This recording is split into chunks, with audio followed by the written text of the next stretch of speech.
a small forgotten village of India, where the roads were broken and dreams were often buried under poverty, lived a boy named Arjun.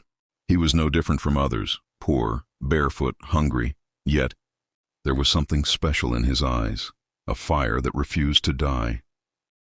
Scene 1, the window of dreams. Every morning Arjun watched children wearing neat uniforms, holding shiny school bags, walking toward the school at the end of the street. He followed them silently and stopped at the school's old window, peeking through the cracks to see the magic happening inside. Children read books, raised hands, laughed. For Arjun, that world was heaven. He whispered to himself, "One day I'll sit inside that class." Not outside. But his father, Ramesh, was a poor farmer. Life for them was a fight for food, not education. When Arjun once asked for a notebook, his father said with tears, "Son, I can give you bread or a book, but not both."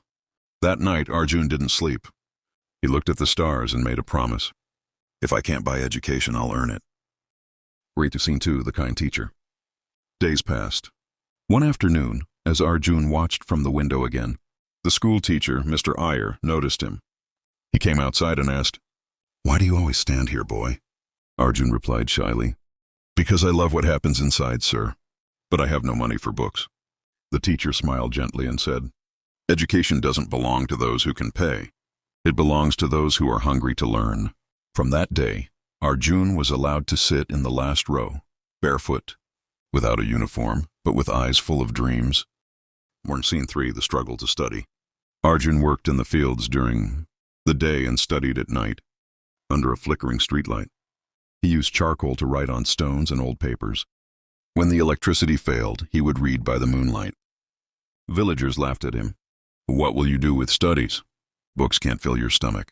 But Arjun always replied with a smile, "Maybe not today, but one day my books will feed many hungry people."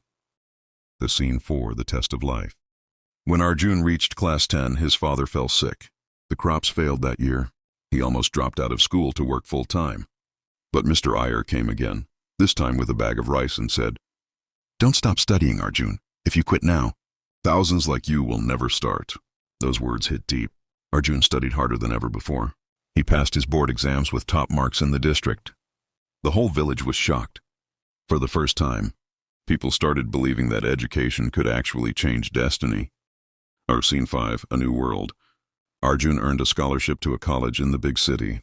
The city lights, tall buildings, and English-speaking students made him nervous.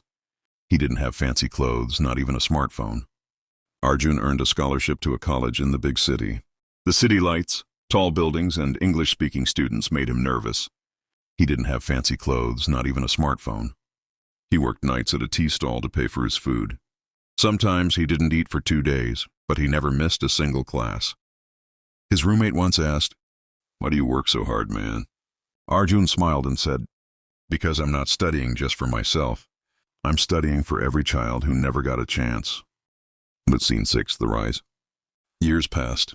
Arjun graduated with honors, became a teacher, and then a professor. He traveled to villages, spreading awareness about education. He started saving every rupee, every penny, not to buy a car or house, but to build something greater. After 10 years of struggle, he finally returned to his village. The same dusty roads, the same broken houses, but now something new, a school built with his own savings. He named it the Light Academy. When asked why he did it, he said, "Because once I was a boy who studied under the streetlight. Now I want to light up every street of this village." Scene 7, the full circle. The opening day of his school was magical. Hundreds of children came, barefoot, shy, but excited. He gave them books for free and said, "These pages are your wings.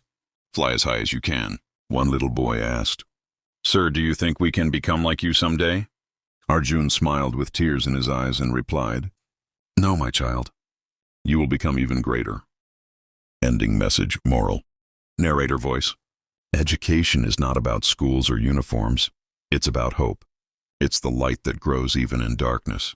Arjun's story teaches us that poverty can take away your money, your comfort, even your sleep, but it can never take away your dream to learn.